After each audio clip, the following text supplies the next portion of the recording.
Hello, and welcome to the Canadian Story, where we discuss what Canada is, what Canada could be, and what Canada should be.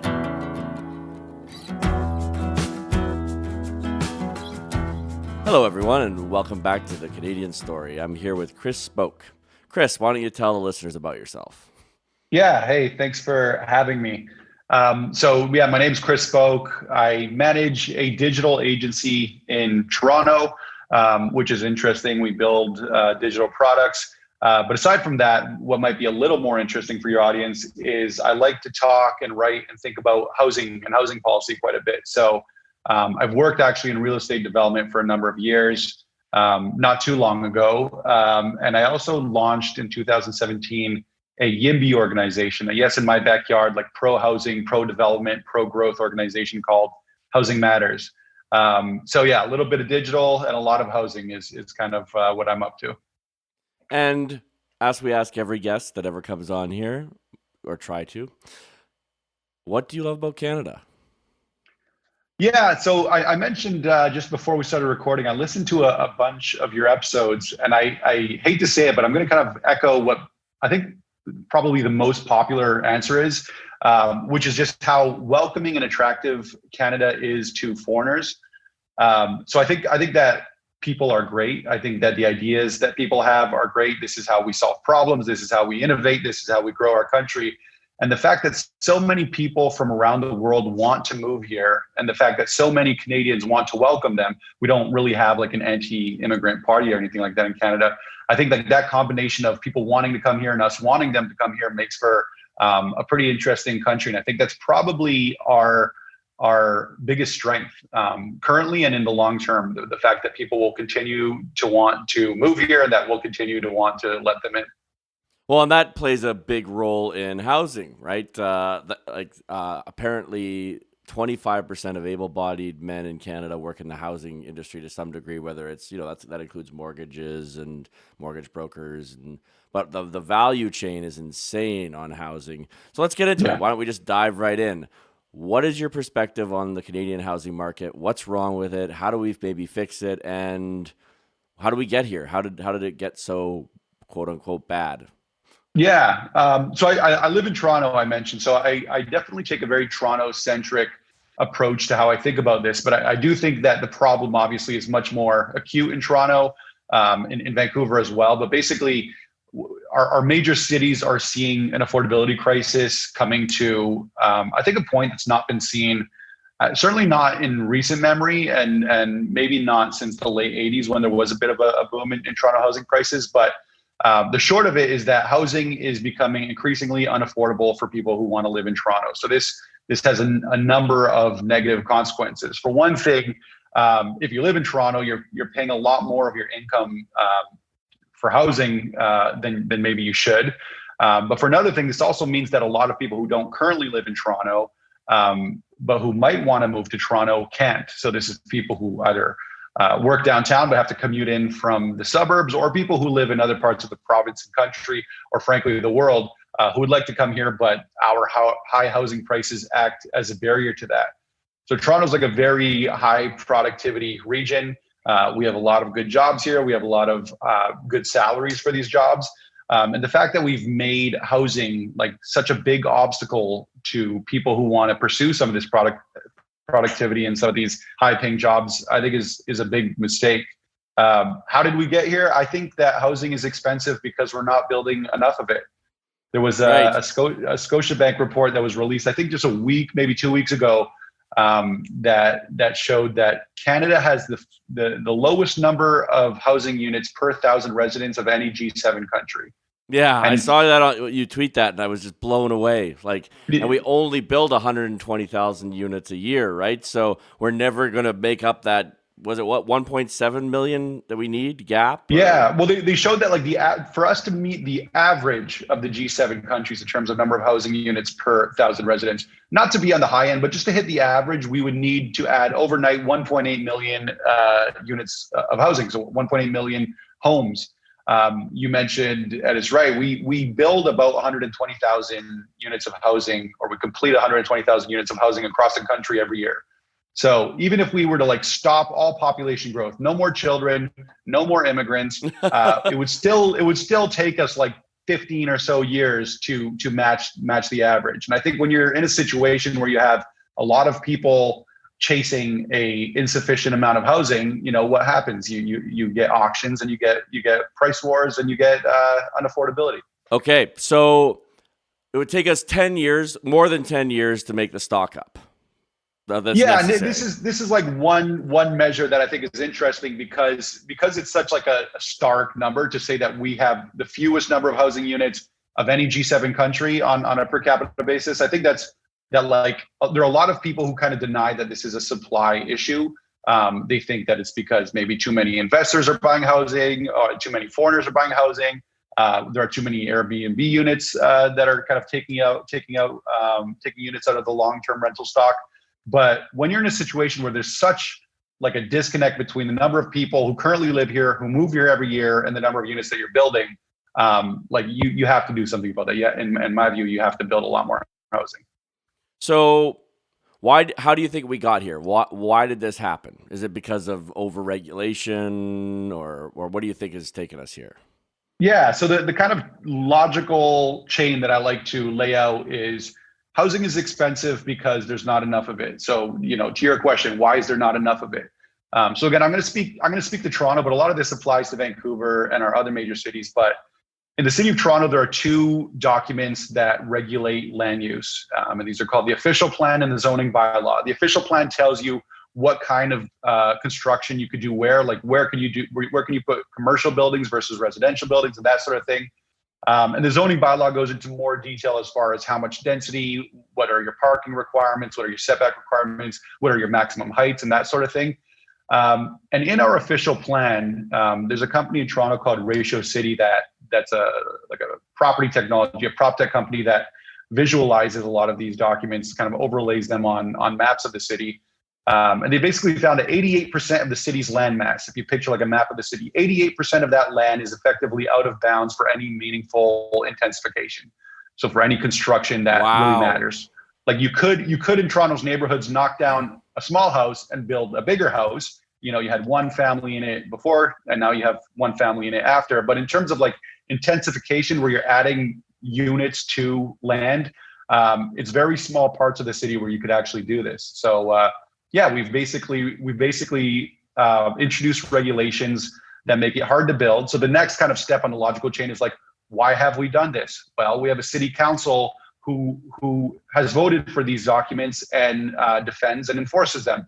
Okay, so why does city council do this? Well, because city council councilors are elected not by a broad sample of kind of like the median Torontonian, but they get elected by long-term homeowners who have a certain status quo bias. They've moved into their neighborhoods when it looked a certain way, and they want it to kind of continue to look that way, and who frankly have benefited from the scarcity of housing. Their property values have done quite well over the past 10 years. Yes. So we've gotten here, frankly, like the sad truth of it is through a very democratic process of homeowners voting to not allow any more homes in their neighborhoods.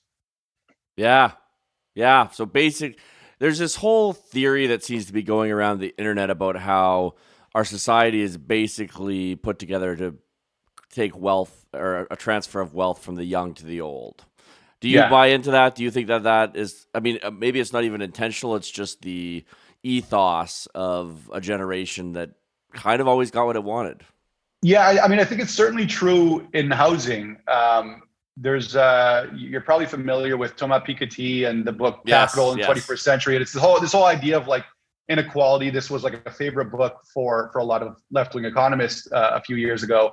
But Larry Summers, who was I think Obama's chief economic advisor, he wrote a review of it and basically kind of concluded that there are two good ways to eliminate growing inequality. And the growing inequality is, like, to your point, overwhelmingly maps to like age groups. Older people have more wealth than younger people.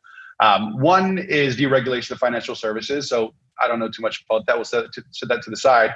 And the other is these limits and these constraints that are put on housing construction in big cities, so that homeowners own assets that appreciate in value, and non-homeowners, so renters, don't own assets that don't appreciate in value. In fact, the rents continue to go up, so they're paying more money and accumulating less wealth. So our housing system is absolutely set up to favor older people. Older people vote more, and that's certainly true in municipal elections. They're more likely to be homeowners, just kind of by virtue of having lived longer and gotten into these neighborhoods first. And where we have, it's in every industry, you have this kind of incumbent versus new entrant dynamic. And that's certainly true for housing in big cities as well. And they're the incumbents and we're the new entrants. So how different is our position to say like these European countries who've essentially just completely given up on home ownership as like a dream? We still have that. Why do you think that's important? Why the counter argument is, why can't we be like more like the Europeans and we all just rent?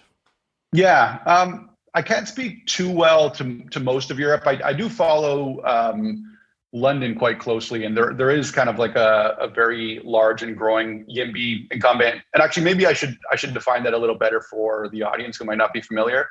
Please.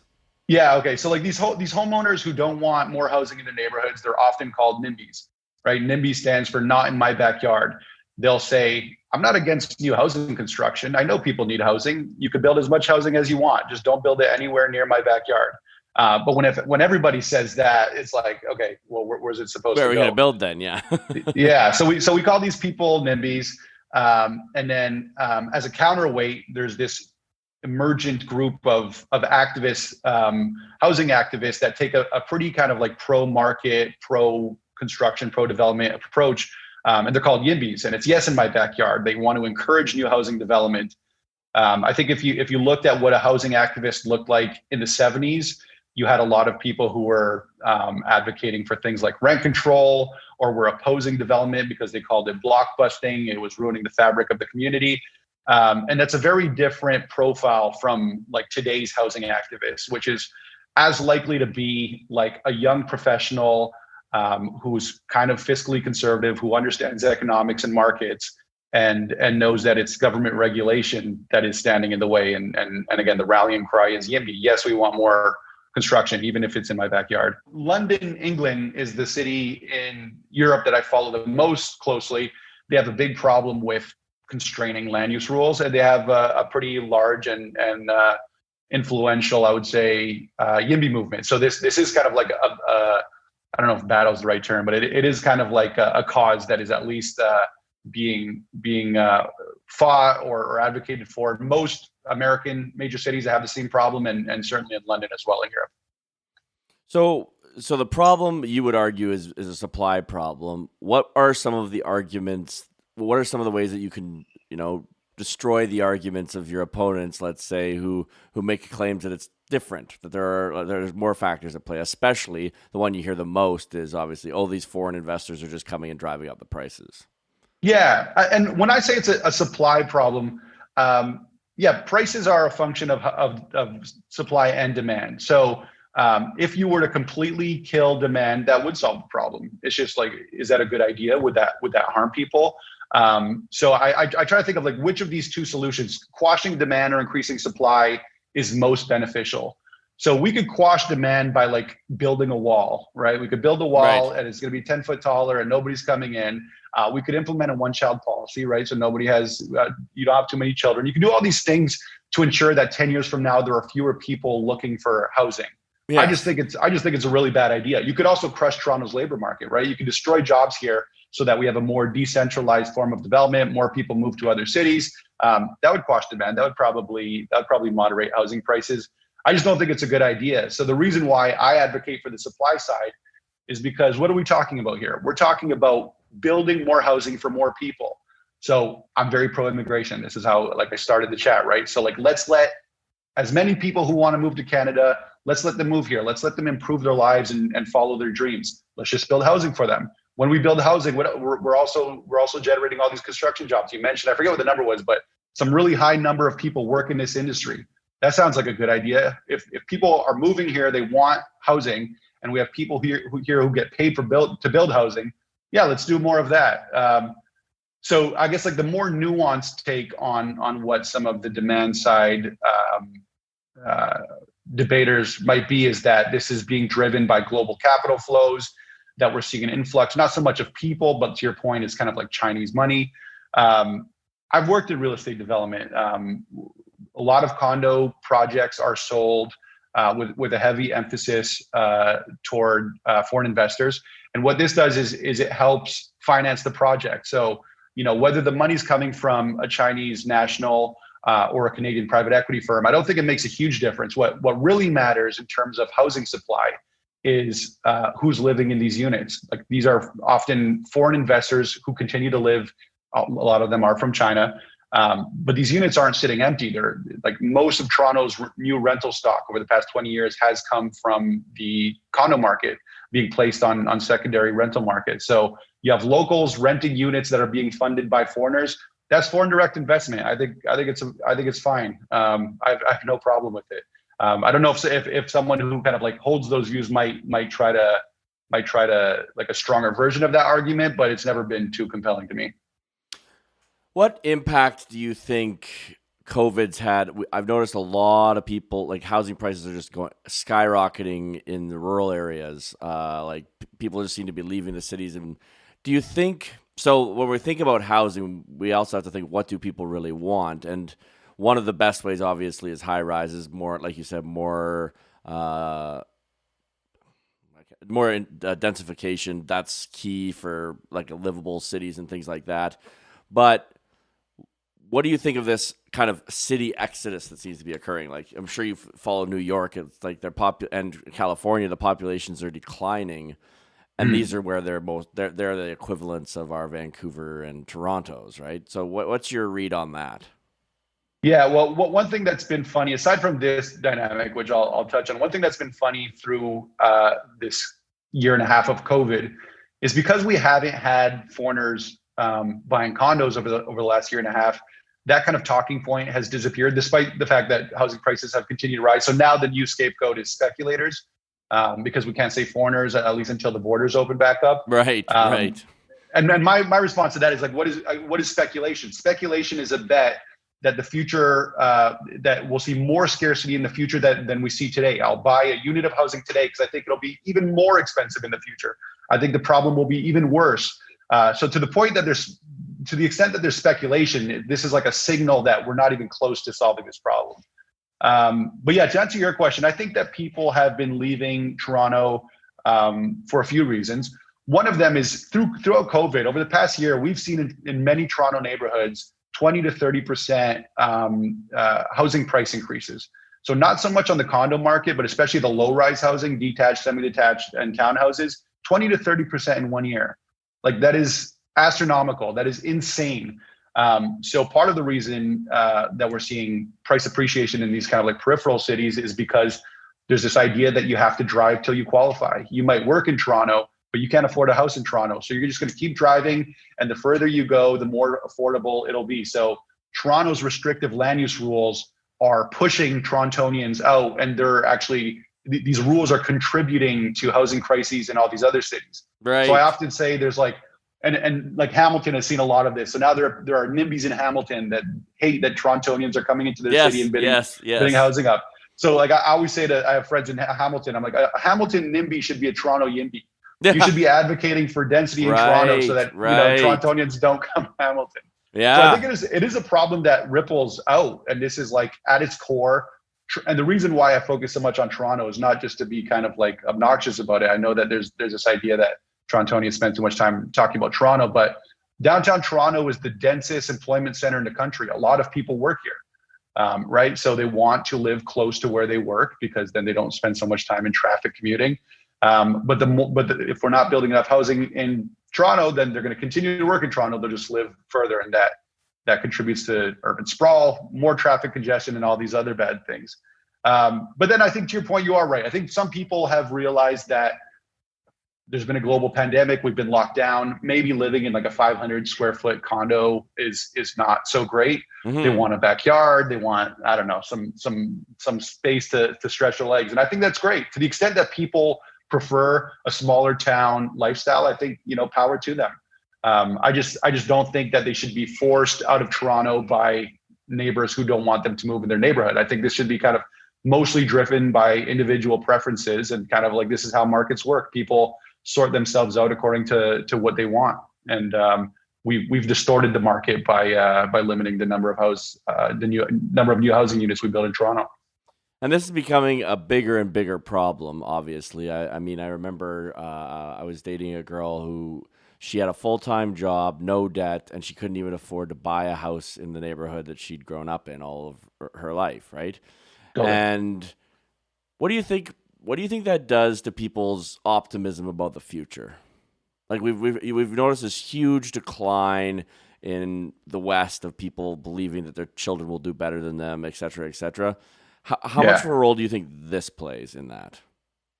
I think it plays a big role, and I'll kind of also bundle this with an earlier question you had, which was like, why is home ownership important? Yes, yes. Um, like there are many like personal reasons why you might prefer to own a home. You might want to like renovate your house, for example. But I think it's fair to say that this podcast has like a conservative leaning Yes, yes, audience. Maybe absolutely. Yes, I yes. think like giving people a stake, like an ownership stake in their country and in their society, I think there's like many good things. For one thing, it's like empirically true that homeowners vote conservative more often. But I think when you kind of like force a whole generation or price a whole generation out of home ownership, where they're reliant on renting in a market that again is extremely competitive. So they every time they move out of a rent controlled unit, they're paying way more to get into the next unit that they want. I think like it's no surprise that so many people are turning to like extremely left wing views, including socialism and including like a very anti landlord version of socialism. It's like no wonder we're not building enough housing. So all the pricing power, all the bargaining power is on the side of home sellers or landlords, and we're radicalizing a whole generation just because we refuse to build enough housing. So I think that's pretty bad if you care about like conservative politics and a future where people are actually invested and have some skin in the game in their communities and don't just want to burn the whole system down because it's so hard to get by. And I think that your point is exactly right. When you're spending so much of your money on rent and you live in such a small unit that you can't even consider marrying, let alone having children, because you can only afford a one bedroom apartment. You're not spending as much time thinking about a hopeful future. I think it like contributes to pessimism and a lack of future orientation. And like I have this whole critique generally that we don't think enough about the future at all. Homeowners or renters. But I think like especially if you're trapped in this cycle of like not being able to upgrade your life because housing prices outpace your ability to get raises or save money or whatever. I think it's a bad thing that won't lead to a good place. I couldn't agree more, and it baffles the mind. It's so confusing that we live in a country with the second most land of any place in the world, and now of course a lot of it's tundra and forest, and but like come on, people, have you looked outside recently? We have a ton of space. What are we doing? Yeah, and we've invented this ability to like stack houses one on top of the other, right? Yeah, We've known yeah. how to do this for maybe 1,000 years. And even our vacation patterns, right? We like to go to places like Manhattan or Barcelona or London, all these places that have much more density. Paris is 5 times as dense as Toronto. All these places that have these built forms, these urban environments that are like more mid-rise, more dense, which means more walkable, more shops, more local cafes, like all these things that we seem to want to see when we travel. There's some resistance to like bring that home. In most Toronto neighborhoods, you're let alone are you not allowed to build multifamily housing. You can't open a cafe or a corner store or anything like that in most neighborhoods. And I don't know why that is. Like I kind of understand it, but I mostly don't. Maybe it's an age thing. Maybe it's because Toronto has only recently started to think of itself as a global city that like now we're making these comparisons. But yeah, the resistance to people that people have to like denser, more walkable, and I think happier neighborhoods with people, who could afford to kind of like enjoy their lives is it's kind of like a weird political and cultural problem. So on the financial side, on kind of these government incentives, there's also been the accusation by many people that CMHC and the kind of the government-backed insurance around mortgages and things like that has caused a problem. How do you kind of tear apart that argument? Yeah, I don't know that I would. I think there is this kind of implicit guarantee just by virtue of CMHC being a crown corporation. I believe that that's its structure. So there is some subsidy to mortgage insurance. I just don't think it's like that big of an issue compared to the fact that you are literally not allowed, let's say, to build a triplex, right, which is a very small kind of gentle form of density in 88% of the city. I just think these land use rules are so much more meaningful than a subsidized insurance program that might kind of maybe nudge you to taking on more debt than you otherwise would. I'd probably like to see the CMHC privatized so that it could be more of a market dynamic that more accurately reflects risk profiles. But I wouldn't put that in like my top three areas of concern.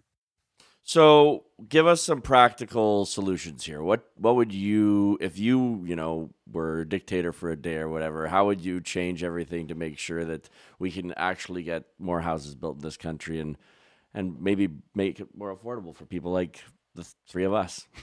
Yeah, I think one problem that you see everywhere, anywhere where where this problem exists, it's because of this local political problem of NIMBYism, right? NIMBYs vote for councillors who represent their views, and the housing comes with a number of costs and benefits, right? So the NIMBYs focus on the cost of new housing. You might have more traffic on your street. You might have renters in a neighborhood that otherwise only has owners, and a lot of owners, are skeptical or suspicious of renters because they're vagrant or whatever. You might have shadow impacts, right? If a mid-rise building goes up too close to you, you might have a shadow on your backyard. So all these costs are extremely localized. So the local political calculus is to kind of like really focus on those and use those as a reason to block housing construction. But the benefits of housing, which is the benefit of housing is more Yes. housing units for more people. That's a regional benefit. If I work downtown Toronto, it doesn't matter so much whether I live west of downtown or east of downtown or north of downtown. I've moved probably 10 times in the city over the past 20 years. And it doesn't matter so much. I might have a preference for one neighborhood over the other, but in terms of like housing, it doesn't matter so much. So the benefit of housing is regional, but all political decisions are made extremely locally. So I think most YIMBY organizations and most people who think about this problem of YIMBY versus NIMBY ultimately land on this conclusion that a higher level of government needs to step in. You can't convince Toronto city councillors to build way more housing because they were elected explicitly to not allow for way more housing. Like that's why councillors are elected. So I think it needs to be solved at the provincial level. That's the first thing I'll say. The province has a much broader mandate. It needs to consider not just current residents, but also future residents, whether they're coming again from outside of the country as immigrants or from other parts of the province as migrants. Right? I went to the University of Ottawa. I went to university with a lot of friends from small Ontario towns, and like half of them ended up in Toronto. So I think that this does need to get solved by the province. I think it probably needs to be solved by a conservative government. And I say that not for partisan reasons, although I do vote conservative myself. But Toronto doesn't elect conservative MPPs, right? No. So if you are beholden to Toronto voters, you're facing the same political calculation as Toronto city councillors. You basically have to not be beholden to Toronto homeowners to make to implement the reforms that are needed. So I think it probably needs to get done by the province. It probably needs to get done by a conservative government at the province. And what it would look like specifically is Toronto's official plan and zoning bylaw needs to reflect and be consistent with provincial policy. So without getting too much in the weeds, we have something called the Planning Act. We have a provincial policy statement, all these things that basically set the parameters. And I think you just have to ratchet them up, and you just have to allow for a lot less discretion at the municipal level and start forcing cities to allow for more development in more neighborhoods. No, that makes a lot of sense. How do you feel this is going? Do you think? I mean, I hear about housing all the time, right? That's it's like probably the number one issue for people in our generation. Yeah. So it's definitely you're a voice for a large group of people. And yet we don't seem to be making any progress. In fact, I'm hearing that like houses in Windsor are going for 120 over asking price, Yeah. craziness like that. Meanwhile, in Alberta, everyone's house is less valuable than when they bought it. Not everyone, but you know what I mean. What do you Yeah. think? Why do you think that it's such a big issue, but seemingly our governments don't care? And probably, I could agree with you with the voter, the NIMBY stuff, but like, what do you think it's going to take to make them care? What can we do as individuals, as people who listen to this podcast, to try to turn the tide on this so that there's not such inequality, frankly?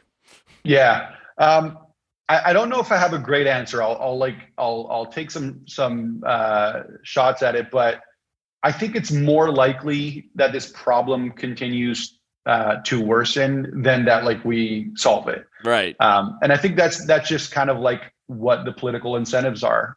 The people that would benefit most from a bunch of new housing don't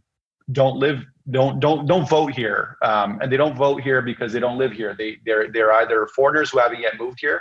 If I were to start a development project in Toronto today, it'd probably take me 3 to 4 years before I have a shovel in the ground, and then another 2 years before the thing is built and ready for occupancy. So a lot of the people who would live in it might not live in the country because they're immigrants from abroad. They might not yet be of voting age because they're living with their parents and they're under 18. So like the elections kind of overweight, and this is just like the nature of democracy. So I don't want to get too philosophical about it, but the people who vote are people who live here, who own homes, and who have done very well. The people who would benefit from new housing are younger or immigrants or not yet of voting age, or frankly, not even born, right? Like if I built a building that was ready for occupancy in 5 years, if you took the full lifespan of that building over the next 50 years, its residents would include a bunch of people who aren't even born yet. So this is something that doesn't get solved by a vote of people or an election held to count votes of people voting today. I think I've thought about this a lot. I think that there are two kind of like two solution types that you could think about. I don't know if you guys read The Hub, the new kind of like conservative publication. Yep. Yeah, that Sean Spear runs. So Ginny Roth had a really great piece that was published, I think, yesterday, and it was introducing this framework that's being piloted or at least proposed in the UK, where individual or homeowners on individual streets are able to vote amongst themselves to upzone just their street. And what this does is it kind of aligns incentives. If your street is upzoned for new development, your land value increases because a developer might buy you out to put more units on your land. So if you let homeowners in small pockets of the city vote for this upzoning themselves, you might see a dynamic where they break away from the dominant narrative in their neighborhood, from the residents associations who claim to speak for them, and one street at a time would vote to be upzoned because, again, their land values would increase. And it's a pretty technical proposal, but I think it's an interesting one and worth exploring. But it's never been tried. The other way that this gets done is you just completely remove planning from municipalities, right? There's all this talk about uploading transit planning and transit construction. Maybe we should do the same thing with land use planning. And there is a comparable for where this was done and worked, which is Tokyo. Tokyo is a much larger city than Toronto, right. Has seen much more rapid population growth, despite the fact that the population of Japan is stagnant or I think declining. Tokyo, like everybody's moving to Tokyo. Tokyo itself is booming. And it saw a huge problem of housing affordability in the late 80s and early 90s. Because of this problem of Nimbyism. People didn't want change in their neighborhoods, or they didn't want shadow impacts or whatever. And at some point, the federal government, it might be called the national government there, stepped in and said, we are now in charge of land use planning across the country. They set a number of zones. They basically eliminated this idea that a neighbor had some veto right over what gets developed in their neighborhood. You know, you are responsible for your property only, but you don't get a say on what happens one block away from you. And now Tokyo builds a ton of housing and is the most affordable of the like very large major cities. So, you know, maybe it takes the province saying land use planning, you guys have had a shot, cities, you didn't do a great job. So now this is for us to do. And the weight that these NIMBYs carry would be diluted because it's a larger government with a broader mandate.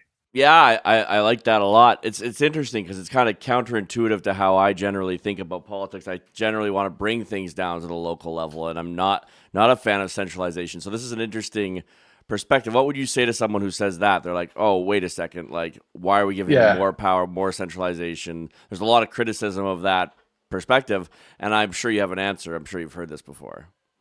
Well, I do have an answer because I think I agree with you. Like I'm typically like a subsidiarity guy, right? Like have governance be as close to the people impacted as possible. And I think that as far as I can tell, this is like the one exception that I can think of. And it's an exception I arrived to, one, because it's worked, right? You could look at Tokyo. You could look in California, which has some of the most expensive cities in the world. It's now the state government that is passing bills that will make some improvement. So I think just empirically it works. But also just this idea that the benefits are regional and are hard to capture on a hyper local basis calls for maybe like a higher level of government. So I do agree with you that like you don't want to centralize things too much, because if you make a mistake, then the mistake applies to a much larger jurisdiction or geography. But in this case, we've just done such a bad job municipally. I think we need to try it another way. No, yeah, I like that, and I think I agree. It's interesting because when you first said it, I was like, oh, giving more power to the provinces. I don't like that idea, but yeah, and also I think it probably comes down to what you were saying, is that the people who benefit from this don't have a say in it.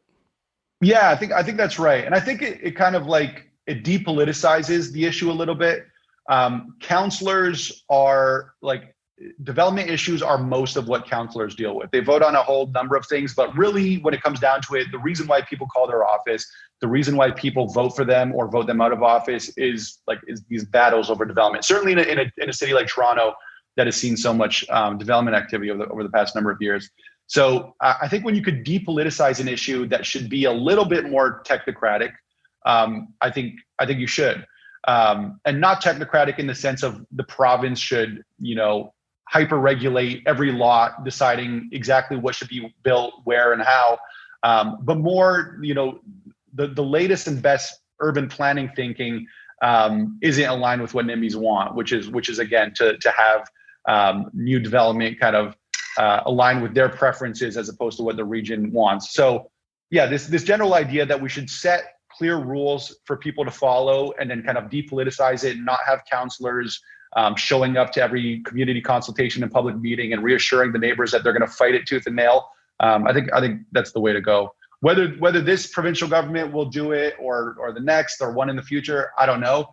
This provincial government has done some good things on the housing file, but obviously, if you look at prices, they obviously haven't solved it. So there's a lot more to do, but it's a tough one. There's a lot of talk about the green belt. For those of us not familiar with it, can you explain what's going on in Toronto with the green belt and why Gerald Butt seems so obsessed with it? Yeah, so the green belt is this area kind of around the city of Toronto. It's a belt like kind of wrapping around the city of Toronto. That has been set aside for like natural conservation or whatever, basically to act as the limit to urban sprawl. And this is another funny thing where if you were to poll residents in Toronto's low-rise neighborhoods, the same residents who oppose building tall, they all support the green belt, right? It's like of course they support the green belt, but if you don't build up, you have to build out. And if you're not allowed to build up or out, then you have a problem. This is when housing gets really expensive. I have friends who work in Toronto who live on the other side of the green belt. So like, yes, urban sprawl has kind of been limited by the green belt, but now they have to commute through the green belt because on the other side of the green belt. Right. So and I'll just say personally, like, I don't have a strong opinion on the green belt. I generally like to like not set rules too firmly on these sort of things. I think that like, it's hard to debate the pros and cons of like one more subdivision on the other edges of Brampton. But I do think that if you do support the green belt, or even if you just support like there being more rural areas around Toronto, you have to necessarily support more intensification and more infill development in the city of Toronto. And the good news is that's where people want to live. Like, people don't actually want to live on the outskirts of Brampton. They'd much rather live in the city. So let's let them. That's a win-win. And again, the only third option, you have three options. You could build up, you could build out, which people don't want to do because we have this green belt, or you could stop population growth. And I think that's the worst solution of them all. So again, there's this disconnect. I mentioned that Hamilton NIMBYs should be Toronto YIMBYs. Yeah. Well, pro Greenbelt activists should be pro intensification YIMBYs. They should be pro development YIMBYs.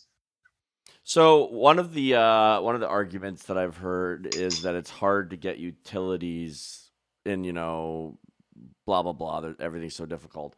Can you explain to the listeners why we aren't going to have a problem with those things here, as where they might with other places?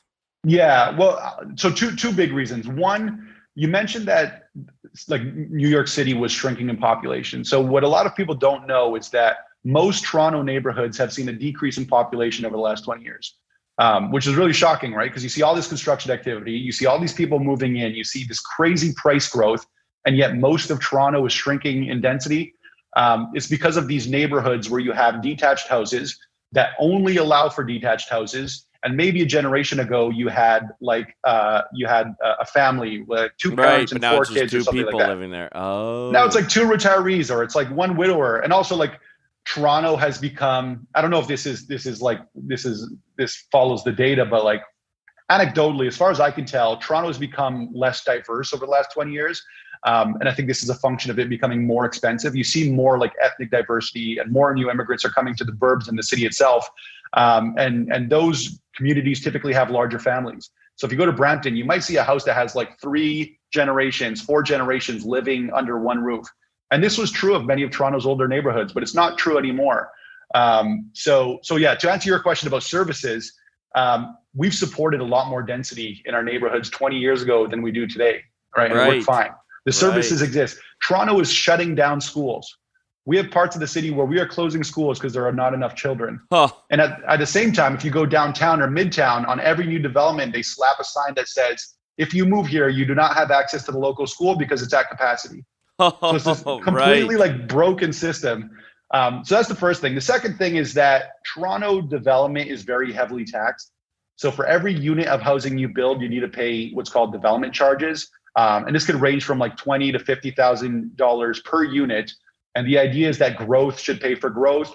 So if you're growing the density of a neighborhood, then the city will collect enough money to pay for the growth and the services and the infrastructure that's needed to support it. So we have a pretty good system of like supporting these things. I think that we could do a better job on making sure there are enough schools in the parts of the city where we're seeing a lot of growth.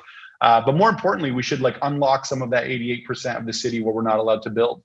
Yeah. Oh, dude, you are an expert on this. You're just knocking this out of the park. It's incredible. I've spent many years. I'll say this because this might be interesting to your audience.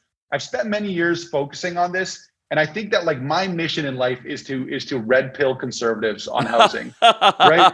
Because conservatives don't think a lot about cities because a lot of conservative voters come from rural or suburban parts of the country. But cities are important, right? Like, they're not more important, right? I'm not making that claim, but they are important. And conservatives care about markets, right? We care about liberalization and deregulation and production and jobs and growth and all these great things that could be unlocked by like just changing some documents. And so I'm here to red pill conservatives on urban I love it, and I'm really glad you came on the show. I had other questions, but we're basically out of time. My last question that I have for you is: you said something very interesting. You said we don't think enough about the future. In your closing thoughts, like, this is about the future, what we're talking about right now. This is about the next generation, our children. Why do you say that? And what do you think we can do about it? How do we start thinking about the future more? Yeah, I think there are, broadly speaking, two attitudes when it comes to the future. One is that like the future will unfold according to its own plans and its own design, and you just kind of like sit back as a spectator and like, oh, there's this thing happened. That's kind of cool, and like I wonder what will happen next year, the year after that. And it's a very passive and I think complacent approach to thinking about the future. And another view is like, let's build the future. What would an awesome future look like? And what could I do to contribute to it? Yeah. How do we get there? How do we like bring it into being? There are all these like probably divergent paths where like parallel universes and counterfactuals will emerge depending on what decisions we make as individuals, as communities, as cities, as a country. And like, I think a lot about like what decisions should we make to ensure that the future is as awesome as possible, and like what should I be building to ensure that the future is as awesome as possible. And I think that it's a more optimistic, and it's a more kind of like, it's a more high agency take, right? It's like the idea that you as like one person could make your dent and like have some impact. And I think it's just like a more productive attitude. And I also think it happens to be true. I do think that people could change the course of a city, of a country.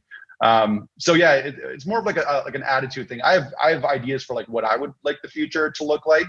And it looks like an awesome sci-fi movie. Right. I don't want the future to look like what the present looks like. I think that if you were to a dystopian, and not just dystopian, world. but just kind of like stagnant. If you watch Stranger Things and you like add cell phones, like that's what 2020 looks like.